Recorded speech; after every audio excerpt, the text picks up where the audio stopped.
Jerry with Writing Comics. I thought I'd go live just for a few seconds to talk about the new Kylo Ren, or the actual title is The Rise of Kylo Ren book that I got today at my local comic book store. I also think that my local comics book store gave me the shaft today, all while being polite and friendly. I'm not going to name the name of the store, but before Christmas, I knew that the Kylo Ren, uh, excuse me, the Rise of Kylo Ren book one was coming out, so I made sure that I called down there pretty early and asked about the book the day that it came out, that Wednesday. I asked about the book, and they were sold out. So I asked the store if they could order the book, and I would just pick it up when book two came in. And she said yes. So I'm assuming that she would order it that day or maybe the next day. So Christmas goes by, New Year's goes by. This Wednesday is the first day that they got the Kylo Ren, The Rise of Kylo Ren, book two. And so when I went in, I asked about book one, and they didn't have it. It didn't come in. So the dad, who I have never seen in the store before, but he happened to be there today. He was not so friendly. He was not so pleasant to deal with, but he was there, and he went back and looked, and the book was not at the store. And then he proceeded to tell me I probably wouldn't get my book because they are up around $20 now because you can't find them anywhere, which is understandable because a lot of people are into uh, Star Wars and those books. But then the daughter chimed in and said, I ordered it before they were out of stock, so he should still get his book. And she was telling me I'm going to get my book, and he was telling me I'm not going to get my book. And the long story short, I don't think I'm getting my book. I don't think I'm going to be able to find it nowhere. But I think the price will probably come down. Somebody will probably have it on eBay. I just hadn't even checked. But at the same time, I think that if you order a book, they should at least have it. It's hard to believe that it didn't come in after such a long time, but possibly not. She said she would call me when it came in. She still thinks that I'm going to get it. The dad doesn't think that I'm going to get it, and I don't think that I'm going to get it. So it would be a pleasant surprise if it comes in and I get it. But that's how I think that I got screwed today. And so let's talk about the Rise of Kylo Ren. I did read book one, though. I'm not going to tell you how, but I did read it. I'm still buying it. So I'm just, they sold out. But um, the Rise of Kylo Ren, book two. I really liked this book. Book two was way better than book one. I really didn't like book one because there was a scene in there that it made Kylo, it overpowered Kylo and gave him some. He did some things that I didn't think that he should be able to do as a student. But anyway, we're going to talk about book two here.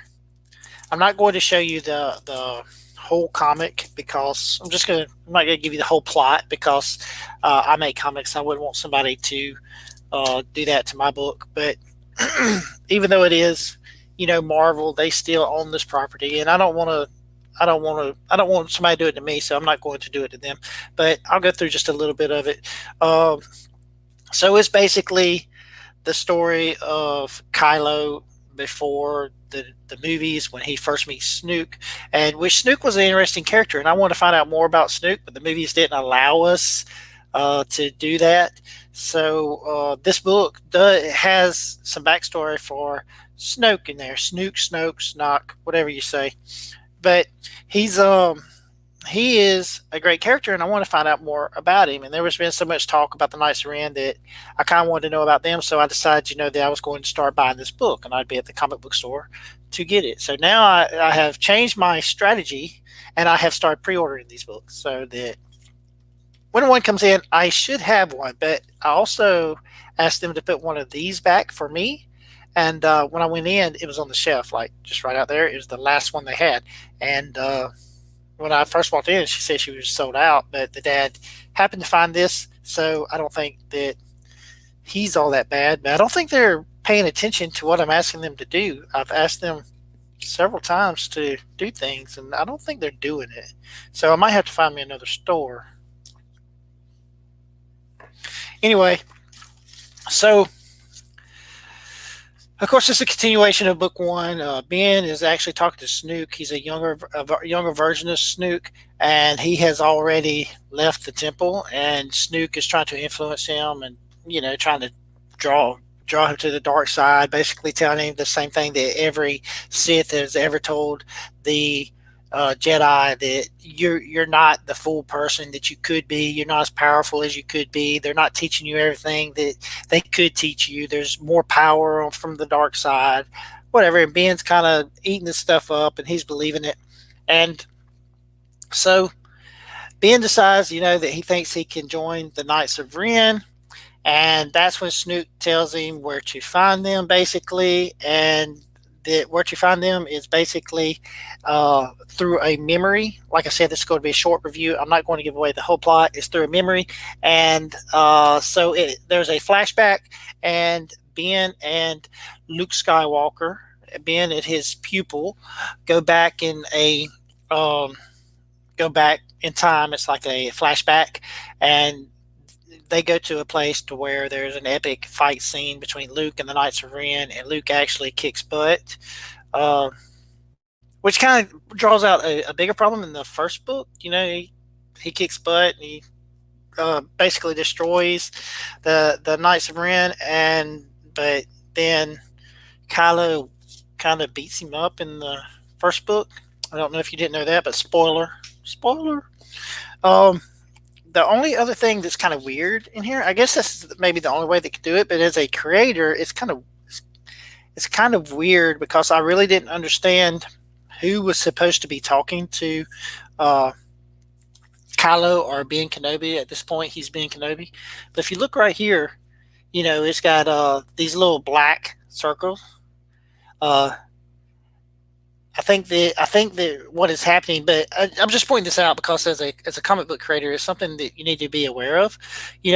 This is I don't know if I should be showing this, but this is young Snoop, and he's talking mentally back and forth with Kylo, but it doesn't look like that. You can't really tell that. It's kind of just the way that they've got it is you can't really tell what's going on or what you're supposed to read or how you're supposed to read it in what order you're supposed to read it. And I'm also thinking that if Luke is sitting there, that he would see that this is going on and or feel that this is going on or sense that this is going on, especially as young as Kylo is in that setting. So it's kind of weird. I kind of think they're just making it up as they go, which is what you do with all stories, right? Make it up as you go. No, I think that you make up the premise and then you start pounding out the details and building continuity in your storytelling. So that's book two.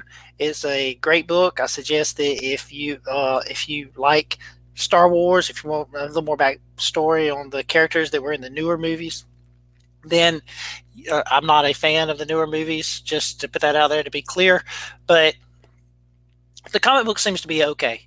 There's some continuity issues that I've found, but at this point, what's canon, what's not canon, what's EU, all this stuff is so convoluted that I can't keep up with it, and so I just read the story as is and just take it at face value. So at this point, there's no sense in trying to figure out any continuity. At this point, there's no sense in trying to, and I think that's what they wanted. They wanted to just kind of erase the old stuff. And at this point, I don't think that there's any reason or any sense to try to um, figure out any continuity. And I appreciate you watching. Oh yeah, I want to tell you about Evermatter. I have actually added a few pages because I felt like, well, from a business standpoint, I don't think that I couldn't got it to the price point that I wanted to get it at with the amount of pages that was there. Plus, some of the fight scenes were lackluster, I should say, and I was able to take some of those and expand on them. And because I was trying to stay within a certain budget, but at the same time, I don't want the book to suffer because of budget. It's not like I'm going hungry or anything. So the book is going to be 32 pages at this point, unless something happens and I decide that I want to add a few more pages. It's going to be 32 pages, and I'm debating on whether or not to include the inks with the book. If you're interested in the inks, let me know, because that might be something that we do in a tier or a stretch goal or something like that with the Indiegogo campaign. So just let me know if you're interested in inks, if that's something that appeals to people. Um, just inks only. Uh, when you buy the book, you get the colored and the inks, or if you want the colors and the inks, or if you would like to have a choice to get just the black and whites and the colors. Just there's all kinds of options that you could do. Just let me know what you think. If you about that and what your preference is. If you because there's not many people watching the stream. Actually, there's nobody watching the stream right now, because I think Ethan's doing a stream, War Campaign's doing a stream. There's a lot of people streaming right now in the Commentscape community. So if you watch the stream uh, when it's not live, then just tell me what you think in the comments section below. Also, hit that like, hit the subscribe button, and hit the notification bell, because all of those things help us as creators. And I appreciate you. May all of your dreams come true and your imagination run wild.